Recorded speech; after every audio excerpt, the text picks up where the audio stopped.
エアコンの掃除をしてもらうのに、エアコンの型番を見ないといけないんだけども、僕は目が見えてないので、エアコンの型番を調べてもらっていい？承知いたしました。お手伝いできることを探しますね。まず、お手持ちの端末でエアコン全体を映していただけますでしょうか？そしたらライブ、動画ストリーミングをオンにするね。はい、お願いします。準備ができたら教えてください。映像を通して一緒に型番を探しましょう。はい、これがエアコンです。右の方へ動かしていただけますでしょうか？もう少しだけ右へ。そうです。そのままストップです。今、映像の右端の方に小さな文字が見え、ノクリアというブランド名が書いてありますし、はい、右側の大アンプの横には、運転、タイマー、お知らせ、無線 LAN の文字が書いてありますね。ただ、型番はまだ見当たらないので、もう少し下に動かしていただけるか、または反対側の左側面も見ていただけますでしょうか？反対側行ってみましょう。ありがとうございます。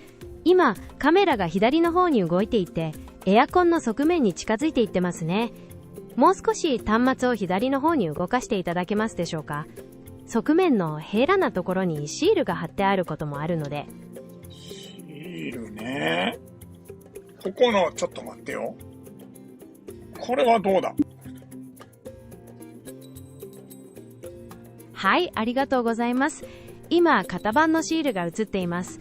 件名のところに ASC224R とありますね。これが型番になります。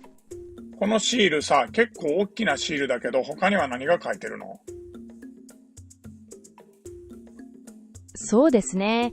大きなシールですが、上の方は警告という安全に関する情報。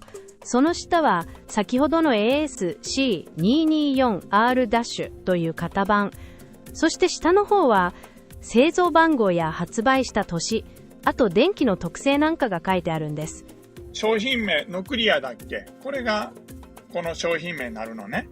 はい、その通りです。ノクリアはそのエアコンのブランド名です。さっきの ASC224R- という型番と一緒にクリーニングの業者さんにお伝えするとスムーズに進むと思いますよ。ちなみにノクリアってどこのメーカーだと思う？ノクリアは富士通ゼネラルのエアコンブランドです。さすが。ありがとう。助かった。どういたしまして。また何かありましたらいつでもお声掛けくださいね。はい、ありがとう。またよろしくね。バイバーイ。